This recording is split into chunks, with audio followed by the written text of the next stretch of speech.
ओम नमो भगवते वासुदेवाय। जय श्री कृष्ण।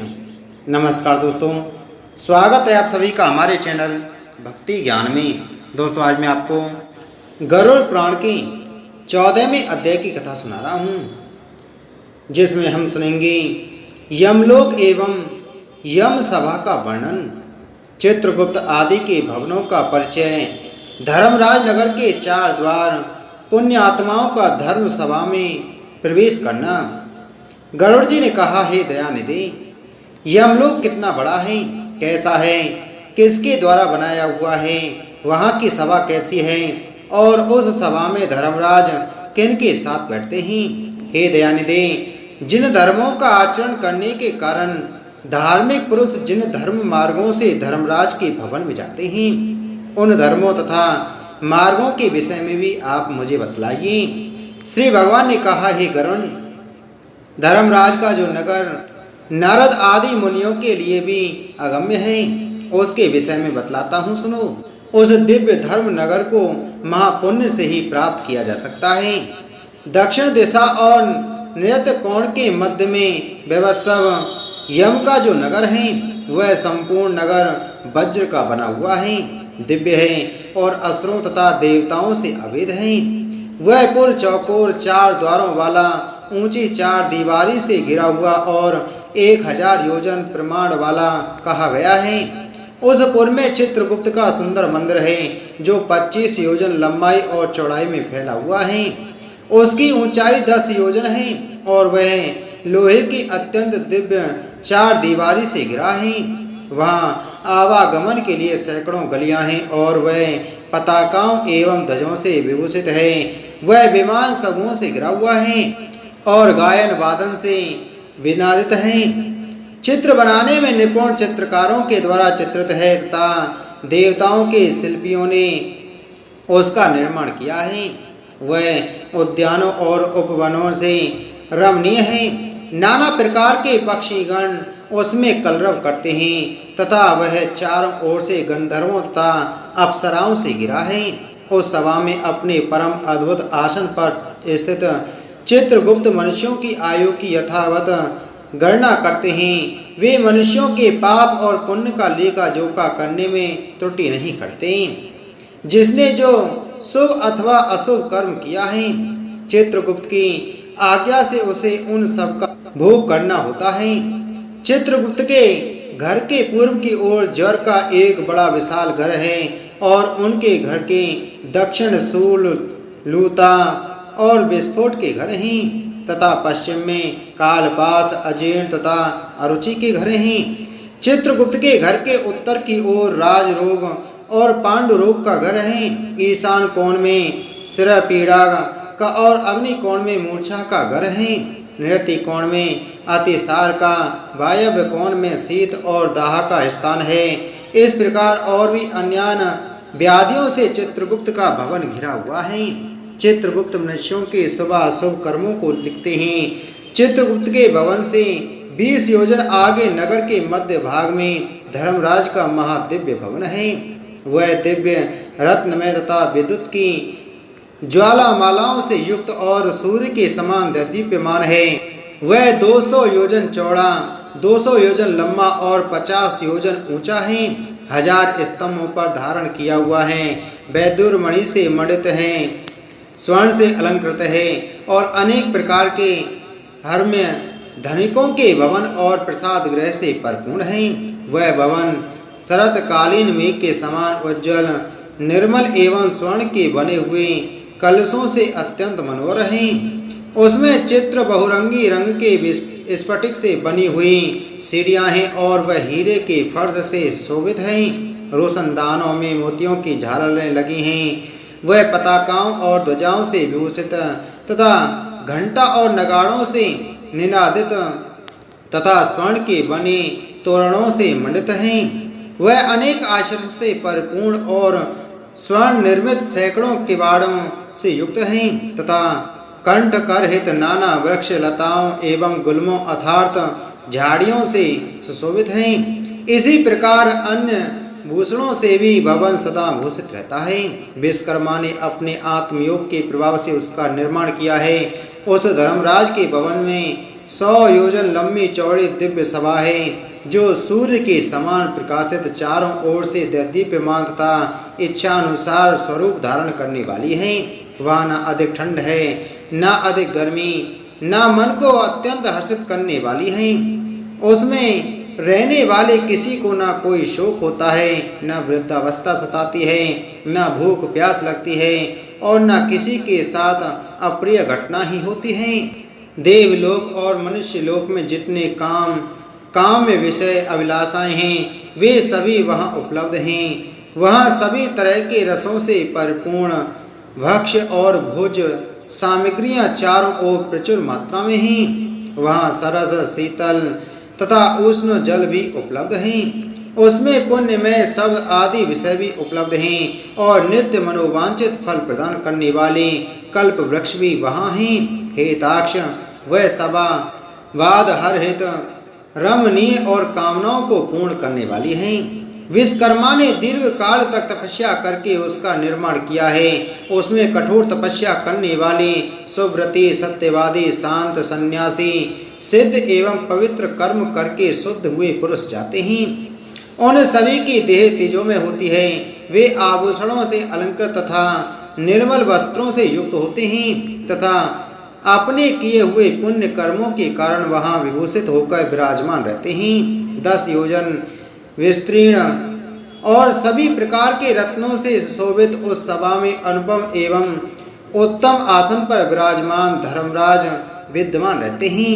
वे सत्पुरुषों में श्रेष्ठ हैं और उनके मस्तक पर छत्र सुशोभित हैं। कानों में कुंडलों से अलंकृत वे श्रीमान महामुकुट से सुशोभित हैं।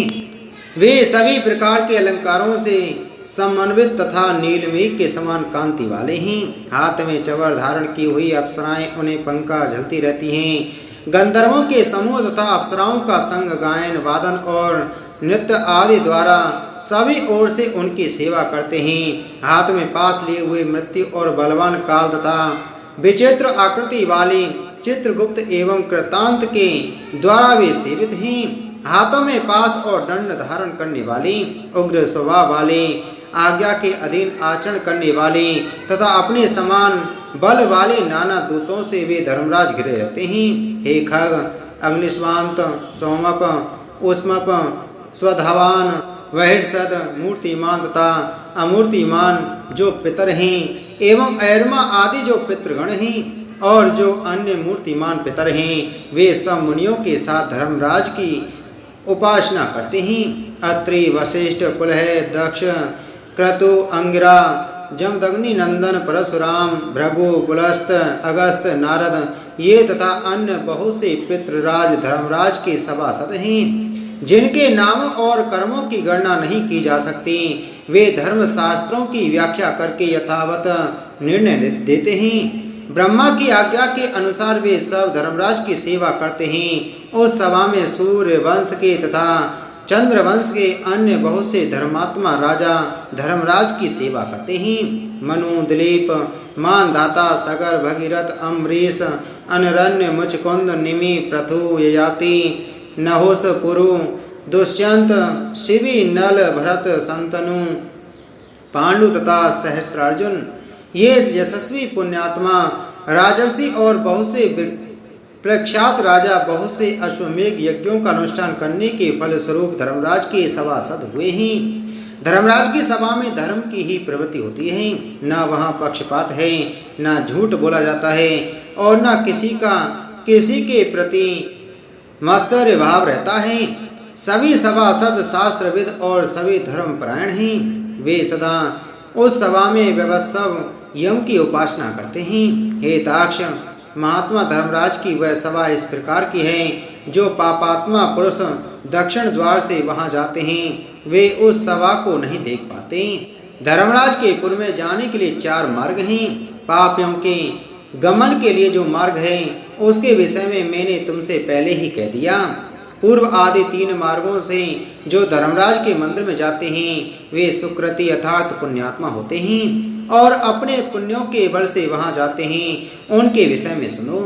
उन मार्गों में जो पहला पूर्व मार्ग है, वह सभी प्रकार की सामग्रियों से समन्वित है और पारिजात वृक्ष की छाया से आच्छादित तथा रत्न मंडित है। वह मार्ग विमानों के समूह से संकीर्ण और हंसों की पंक्ति से सुशोभित है। वह दूर के उद्यानों से व्याप्त है और अमृतमय जल से युक्त है। उस मार्ग में पुण्यात्मा ब्रह्मर्षि और अमलांतरात्मा राजर्षि अप्सरागण गंधर्व विद्याधर वासुकी आदि महान नाग जाते हैं। अन्य बहुत से देवताओं की उपासना करने वाले शिव भक्ति निष्ठ ग्रीष्म ऋतु में प्याऊ का दान करने वाले, माघ में आग सेकने के लिए लकड़ी देने वाले, वर्षा ऋतु में विरक्त संतों को दान मान आदि प्रदान करने वाले, उन्हें विश्राम कराने वाले, दुखी मनुष्यों को अमृतमय वचनों से आश्वस्त करने वाले और आश्रय देने वाले, सत्य और धर्म में रहने वाले, क्रोध और लोभ से रहित, माता पिता में भक्ति रखने वाले, गुरु की सेवा में लगे रहने वाले, भूमि दान देने वाले, गृह दान देने वाले, गौदान देने वाले, विद्या प्रदान करने वाले, प्राण के वक्ता, श्रोता और प्राणों का पारायण करने वाले, ये सभी तथा अन्य पुण्यात्मा भी पूर्व द्वार से धर्मराज के नगर में प्रवेश करते हैं। वे सब शील और शुद्ध बुद्धि वाले धर्मराज की सभा में जाते हैं। धर्मराज के नगर में जाने के लिए दूसरा उत्तम मार्ग है, जो सैकड़ों विशाल रथों से तथा सेविका आदि नर यानों से परिपूर्ण है। वह हरि चंदन के वृक्षों से सुशोभित है। उस मार्ग में हंस और सारस से व्याप्त, चक्रवाक से सुशोभित तथा अमृत तुल्य जल से परिपूर्ण एक मनोरम सरोवर है। इस मार्ग में वैदिक अभ्यागतों की पूजा करने वाले, दुर्गा और सूर्य के भक्त, पर्वों पर तीर्थ स्नान करने वाले, धर्म संग्राम में अथवा अनशन करके मृत्यु प्राप्त करने वाले, वाराणसी में गौशाला में अथवा तीर्थ जल में विधिवत प्राण त्याग करने वाले हैं। ब्राह्मणों तथा अपने स्वामी के कार्य से तथा तीर्थ क्षेत्र में मरने वाले और देव प्रतिमा आदि के विध्वंस होने से बचाने के प्रयास में प्राण त्याग करने वाले हैं। योगाभ्यास से प्राण त्याग करने वाले हैं, सतपात्रों की पूजा करने वाले हैं तथा नित्य महादान देने वाले हैं। वे व्यक्ति उत्तर द्वार से धर्म सभा में जाते हैं। तीसरा पश्चिम का मार्ग है, जो रत्न जड़ित भवनों से सुशोभित है। वह अमृतसर से सदा परिपूर्ण रहने वाली बावलियों से विराजित है। वह मार्ग ऐरावत कुल में उत्पन्न मदोन्मत हाथियों से तथा उच्च श्रवा से उत्पन्न अश्वरत्नों से भरा है। इस मार्ग से आत्म तत्ववेत्ता, सतशास्त्रों के परिचिंतक, भगवान विष्णु के अनन्य भक्त, गायत्री मंत्र का जप करने वाले, दूसरों की हिंसा, दूसरों के द्रव्य एवं दूसरों की निंदा से प्राण मुख रहने वाले, अपनी पत्नी में संतुष्ट रहने वाले, संत, अग्निहोत्री, वेद पाठी, ब्राह्मण गमन करने वाले, ब्रह्मचर्य व्रत का पालन करने वाले, वानप्रस्थ आश्रम के नियमों का पालन करने वाले, तपस्वी, संन्यास धर्म का पालन करने वाले तथा श्री चरण सन्यासी एवं मिट्टी के ढेले, पत्थर और स्वर्ण को समान समझने वाले, ज्ञान एवं वैराग्य से संपन्न, सभी प्राणियों के हित साधन में निरत, शिव और विष्णु का व्रत करने वाले, सभी कर्मों को ब्रह्म को समर्पित करने वाली, देव ऋण, पितृ ऋण एवं ऋषि ऋण, इन तीनों ऋणों से विमुक्त, सदा पंच यज्ञ में निरत रहने वाली, पितरों को श्राद्ध देने वाली, समय से संध्योपासन करने वाली, नीच की संगति से अलग रहने वाली, सत्पुरुषों की संगति में निष्ठा रखने वाली, ये सभी जीव अप्सराओं के समूह से युक्त श्रेष्ठ विमान में बैठकर अमृतपान करते हुए धर्मराज के भवन में जाते हैं और उस भवन के पश्चिम द्वार से प्रविष्ट होकर धर्म सभा में पहुंचते हैं। उन्हें आया हुआ देखकर धर्मराज बार बार स्वागत संभाषण करते हैं, उन्हें उठकर अभ्युत्थान देते हैं और उनके सम्मुख जाते हैं। उस समय धर्मराज भगवान विष्णु के समान चतुर्भुज रूप और शंख चक्र गदा तथा खड़ग धारण करके पुण्य करने वाले जीवों के साथ स्नेह पूर्वक मित्रवत आचरण करते हैं। उन्हें बैठने के लिए सिंहासन देते हैं, नमस्कार करते हैं और पाद अर्घ आदि प्रदान करके चंदन आदि पूजा सामग्रियों से उनकी पूजा करते हैं। यम अर्थात धर्मराज कहते हैं, हे सभासदों, इस ज्ञानी को परम आदर पूर्वक नमस्कार कीजिए। यह हमारे मंडल का भेदन करके ब्रह्मलोक में जाएगा। हे बुद्धिमानों में श्रेष्ठ और नरक की यातना से भयभीत रहने वाले पुण्यात्माओं, आप लोगों ने अपने पुण्य कर्मानुष्ठान से सुख प्रदान करने वाला देवत्व प्राप्त कर लिया है। दुर्लभ मनुष्य योनि प्राप्त करके जो नित्य वस्तु धर्म का साधन नहीं करता वह घोर नरक में गिरता है। उससे बढ़कर अचेतन अज्ञानी और कौन है। अस्थिर शरीर से और अस्थिर धन आदि से कोई एक बुद्धिमान मनुष्य की ही स्थिर धर्म का संचयन करता है। इसलिए सभी प्रकार के प्रयत्नों को करके धर्म का संचय करना चाहिए। आप लोग सभी भोगों से परिपूर्ण पुण्यात्माओं के स्थान स्वर्ग में जाएं। ऐसा धर्मराज का वचन सुनकर उन्हें और उनकी सभा को प्रणाम करके वे देवताओं के द्वारा पूजित और मुनीश्वरों द्वारा स्तुत होकर विमान समूह के परम पद को हो जाते हैं और कुछ परम आदर के साथ धर्मराज की सभा में ही रह जाते हैं और वहाँ एक कल्प पर्यंत रहकर मनुष्यों के लिए दुर्लभ भोगों का उपभोग करके पुण्यात्मा पुरुष शेष पुण्यों के अनुसार पुण्य दर्शन वाले मनुष्य योनि में जन्म लेता है। इस लोक में वह महान धन संपन्न सर्वज्ञ तथा सभी शास्त्रों में पारंगत होता है और पुनः आत्मचिंतन के द्वारा परम गति को प्राप्त करता है। हे गरुण, तुमने यमलोक के विषय में पूछा था, वह सब मैंने बता दिया। इसको भक्ति पूर्वक सुनने वाला व्यक्ति भी धर्मराज की सभा में जाता है। इस प्रकार गरुड़ पुराण के अंतर्गत सारुद्वार में धर्मराज निरूपण नामक 14वां अध्याय पूरा हुआ। बोलो गरुड़ पुराण की जय। बोलो विष्णु भगवान की जय।